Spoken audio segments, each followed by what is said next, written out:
Heute nehme ich euch mit nach Twistringen. Das ist in Norddeutschland südlich von Bremen. Und hier gibt es eine Tongrube, die was ganz Besonderes ist, speziell für mich, weil ich die schon besammelt habe, als ich ein 11-jähriger Junge war. Und in dieser Tongrube gibt es Schnecken und Muscheln, Korallen. Manchmal kann man sogar Haifischzähne finden. Die sind so rund 15 Millionen Jahre alt und sind von der Ur-Nordsee hier abgelagert worden. Jetzt sind wir auf dem Weg zur ehemaligen Ziegelei Sunder. Ich bin hier mit Martin Lüttchen verabredet vom Heimat- und Bürgerverein Twistringen. Der Verein hat die Wiedereröffnung der Fossilienfundstelle initiiert, gemeinsam mit der Stadt, der Politik vor Ort und der AWG des Landkreises Diepholz, der auch die Tongrube gehört. Bevor wir in die Grube gehen, treffen wir uns an der Werkbox. So, wir haben 3 Räume hier für Gruppenführung. Komplett so gelassen, wie die als Ziegeleiräume auch waren. Also mit den roten Wänden hier in diesem Raum. Die Türen, das sind die alten Ziegeleitüren noch. Hier haben wir natürlich einen Raum, Toiletteneinrichtung für Gruppen, wenn wir Gruppen führen. Ja. Und ganz einfache Sitzgelegenheiten. Hier gibt es keine Ruhesessel. Und das dort sind unsere 2 Roll-Ups. Das war in den 90er Jahren noch so, auch wahrscheinlich zu deiner Zeit war das so ähnlich. Hier hinten wurde abgebaut und da unten konnte gesammelt werden und dann war es ein Fischteich. Ja, und dann unsere Skizze, was wir so uns ausgedacht haben, wie die wie die Grube dann mal aussehen könnte. Also ich wusste, weil ich 87 zuletzt mit einer Schülergruppe noch hier drin war, mehr oder weniger schlecht als recht gesammelt habe, aber man findet ja immer irgendwas. Ja. Und dann wusste ich, dass hier die Profilwand war, noch die letzte Abbauwand, dann so ein Zugang und wir mussten natürlich den Fischgewässer Genüge tun, einen Pumpensumpf haben, um abzupumpen. Wichtig war, Pioniervegetation zu beobachten und ein Amphibiengewässer, was mir am Herzen lag als Naturschützer, dass wir zwar ein Wasserbiotop als Fischgewässer zerstören, aber dass wir von der Artenvielfalt her garantiert mehr erreichen können, wenn wir das gezielt und gut planen. Ich sag mal, so richtig ab 95 ist das ein Fischteich gewesen, der auch mit richtig Besatz vom Angelverein gepachtet wurde und auch ein Angelgewässer war, wie die anderen Gruben auch. Hier haben wir so Geräte für Gruppen, die dann kommen. Die können dann hier ja, und da unten ist eine kleine Waschstelle und hier ist eine kleine Tonwerkstatt. Eine Dame, die so Keramikkurse gibt, wo sie ganz große Schwierigkeiten hat. Sie hatte gedacht, sie könnte den Ton nutzen für ihre keramischen Arbeiten. Und hier haben wir so einen Raum, der Informationen bieten soll in Form von Infotafeln, Sitzgelegenheiten für ältere Leute, die nicht so lange stehen können. Hier muss ich einen kleinen Einschub machen. Diese Vitrine hier ist für mich nämlich was ganz Besonderes. Die Fossilien in den beiden Pappkartons habe ich nämlich als Junge bzw. als Jugendlicher in der Zeit von 1979 bis 1984 zusammengetragen. Nachdem ich mich dann später auf andere Sammelgebiete konzentriert habe, habe ich die Sammlung dann der Stadt Twistringen vermacht. Und das ist auch schon wieder eine ganze Weile her. Ich weiß noch, wie ich hier als kleiner Junge mit dem Fahrrad ankam. Meine Oma hatte so ein altes, klappriges, rotes Damenfahrrad und das habe ich da aus dem Keller geholt. Und dann bin ich von meiner Oma losgefahren, die 5 Kilometer hier zur Ziegelei. Und dann habe ich hier die Flächen besammelt in der Grube. Insbesondere wenn es geregnet hatte, konnte man die Schnecken und die Muscheln richtig auflesen. Und mir hat das immer einen unheimlichen Spaß gemacht.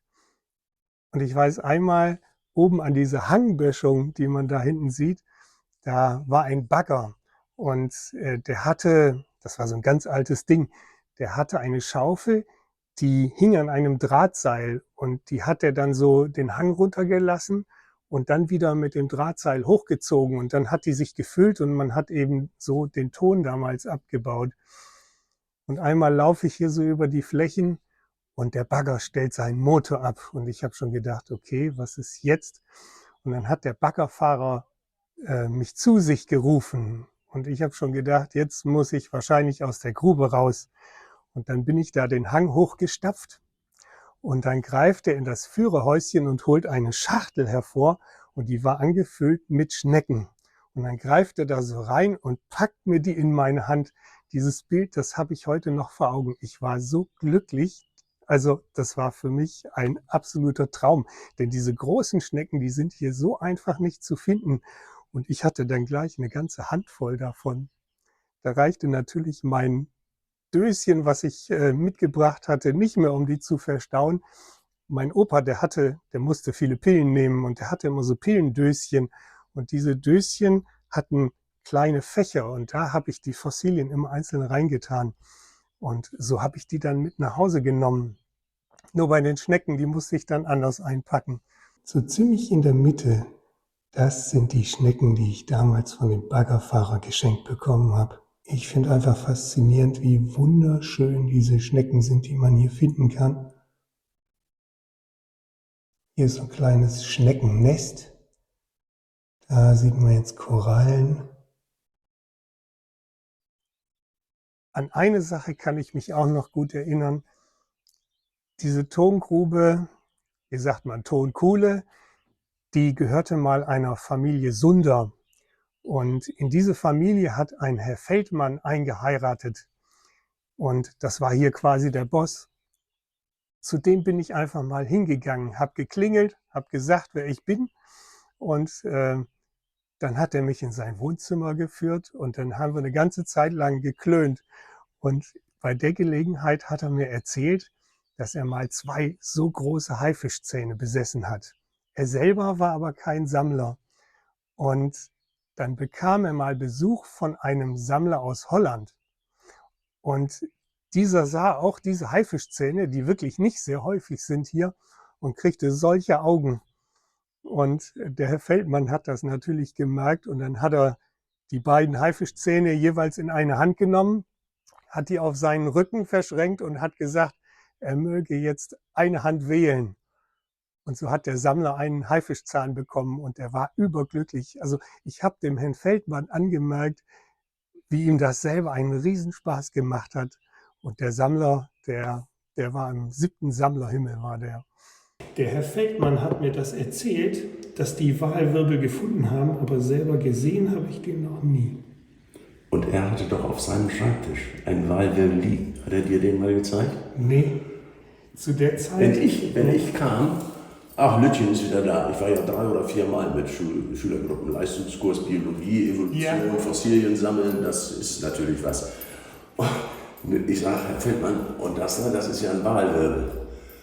Das ist ein Stück vom Ungeheuer, vom Tiefseeungeheuer aus Twistring, sagte er denn in seiner Art.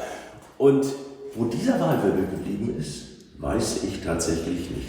Das sind hier tatsächlich im letzten Jahr gefundene Schnecken überwiegend von 2 Sammlern, die sich hier sehr engagieren. Der eine kommt aus Petershagen, hier 60 Kilometer entfernt, und der andere kommt aus Extertal.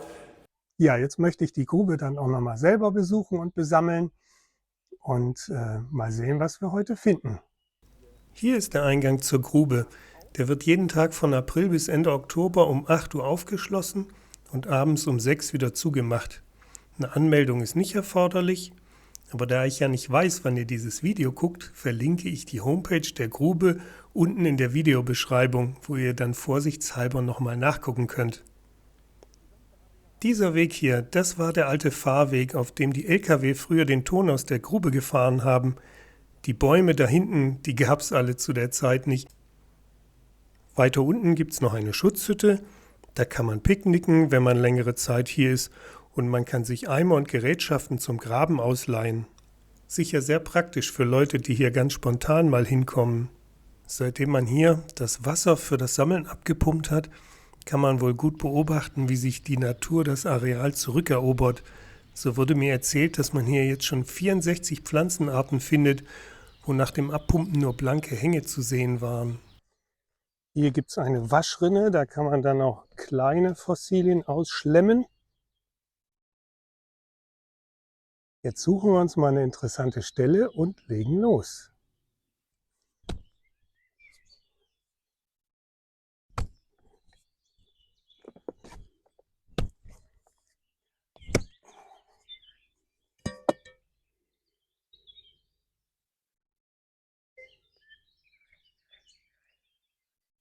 Hier muss erstmal altes Material weggeschafft werden, damit wir ans Anstehende kommen.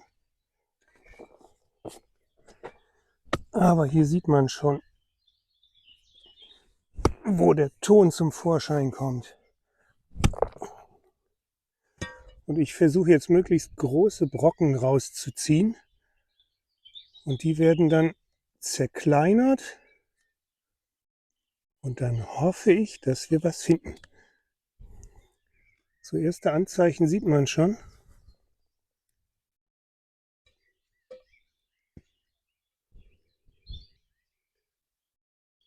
Eine Muschel. Hier steckt eine Muschel drin. 15 Millionen Jahre alt. Die Schnecken können hier manchmal ultra klein sein. Die übersieht man dann schon fast. Deswegen gibt es da unten aber auch die Möglichkeit, Ton auszuschlemmen. Und da kann man dann auch die winzig kleinen Schnecken finden. Und unterm Mikroskop, sage ich euch, sehen die hammermäßig aus. Und es gibt hier so viele verschiedene Arten.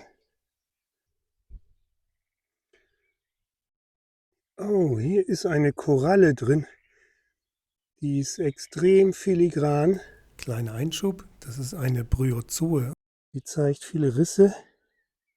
Die muss ich im Ton belassen. Hier ist schon was abgegangen.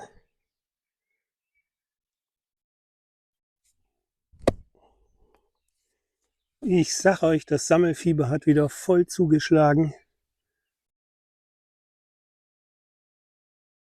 Jeder Tonbrocken eine mögliche Überraschung. Oh, hier sind viele kleine Schnecken. Eine kleine Ansammlung. Vom gleichen Typ, wie ich sie eben gerade schon gezeigt habe. Ich weiß, dass die hier in richtigen Nestern vorkommen können. Da sind dann einfach mal so 15, 20 Stück auf einem Haufen. Hier ist zwar gerade kein Mensch, aber es ist unheimlich laut. Die Karpfen springen im Teich, die Frösche quaken, die Vögel zwitschern. Hier ist richtig was geboten.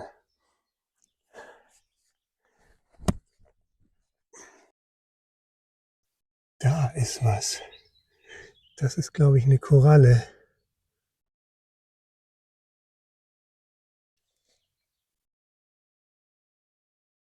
So, erste Funde will ich mal verpacken. Dafür nehme ich Alufolie. Viele Grüße an Alex, den Knochendude. Ich habe das bei dir im Video gesehen und ich fand die Idee so klasse. Das Geniale an der Alufolie ist, dass die erstmal dem Fossil Stabilität verleiht und den Ton dann vor Austrocknung schützt. Denn eigentlich kann man die Fossilien viel besser verarbeiten oder präparieren, wenn der Ton noch feucht ist. Deswegen war ich super dankbar für diesen Hinweis. Hier ist ein Schneckennest. Sieht man das? Richtig viele Schnecken zusammen.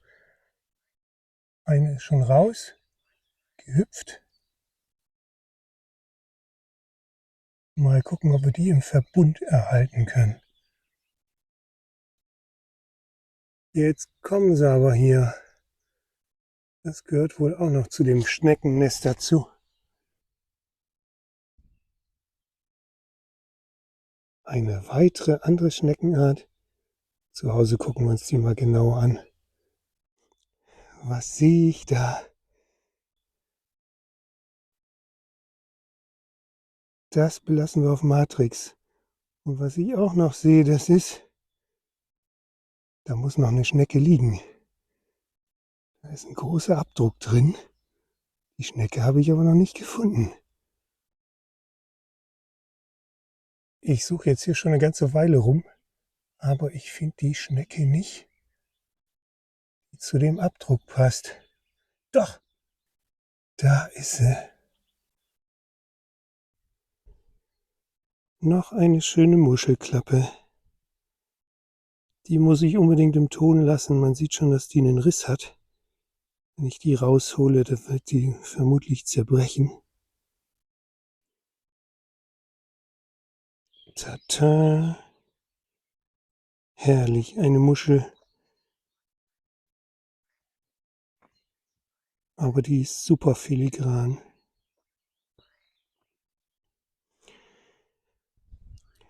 Könnte man fast als Muschelschill bezeichnen. Das sind mehrere Exemplare gewesen, die sind aber extrem zerbrochen. Aber man findet die hier auch ganz und man findet die auch ab und zu doppelklappig. Hier haben wir eine Muschel, die zeigt sogar Perlmutt.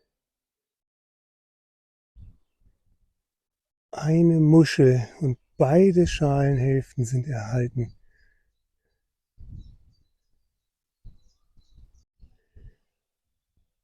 Jetzt habe ich noch was Interessantes gefunden. Wenn ich richtig weiß, ist das ein Gehörknöchelchen von einem Fisch.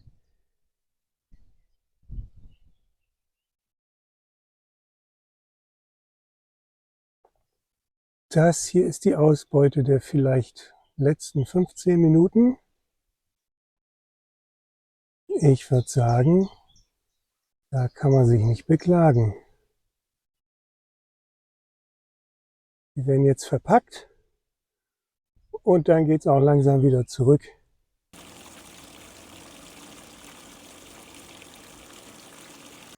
Und zu Hause wurden die Funde dann in Omas Badezimmer gewaschen. Es war immer eine Riesenschweinerei, weil der Ton hier, also der färbt das Wasser sofort schwarz, wenn man da was bürstet. Und ich habe dann gar nicht mehr gesehen, habe ich noch was im Waschbecken drin oder habe ich alle Schnecken schon draußen?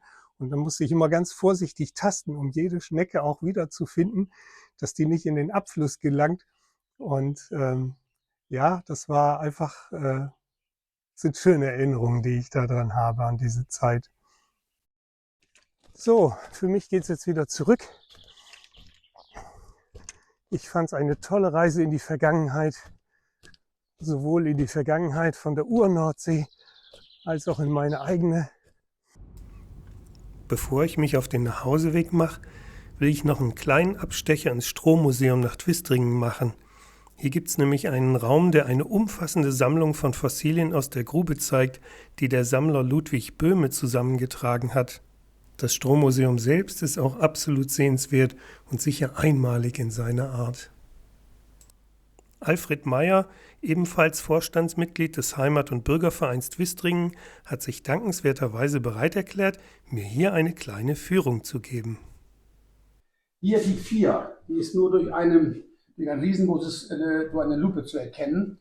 Das ist die Hinia twistringensis. Die heißt tatsächlich so, weil die das allererste Mal hier gefunden wurde. Hier, das ist er. Das ist sie. Die Hinia twistringensis. Ja.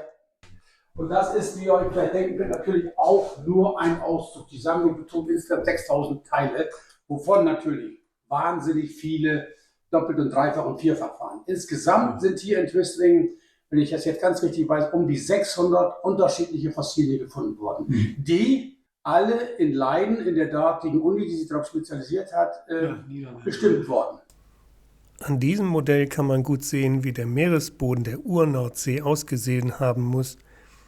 Da kann man richtig in die Vergangenheit eintauchen. An diesem Tisch kann man die Muscheln und Schnecken selber bestimmen. Dafür gibt es ein Mikroskop und die entsprechende Bestimmungshilfe dazu. Hier sind 180 verschiedene Schnecken und Muscheln beschrieben. Das hat der Herr Kopp, der hat auch schon vor 92, als die Grube noch nicht vollgelaufen war, der hier gesammelt. Ja. Und der hat sehr viel Twistinger Fossilien gesammelt und der uns jedes Mal triezt und sagt, ihr müsst die Grube weiter auspumpen. Die wirklichen Schätze liegen unten noch tiefer. Ja. Wer sich intensiver mit der Tongrube in Twistringen und seinen Fossilien befassen möchte, dem empfehle ich die Fossilienzeitschrift Steinkern, und zwar das Heft Nummer 57. Darin gibt es einen ausgezeichneten Fachartikel von Oliver Schneider, der über die Geschichte der Tongrube und das Miozän informiert und auch ganz tolle Aufnahmen von dort gefundenen Fossilien zeigt. Und dann gibt es in der gleichen Zeitschrift noch einen sehr spannenden Erlebnisbericht von Sönke Simonsen, der die Grube 2024 besucht hat und der auch Tipps für das Sammeln gibt. Jetzt geht's für mich aber wirklich nach Hause. Da will ich die Fundstücke mal säubern und dann gucken wir uns die mal genauer an.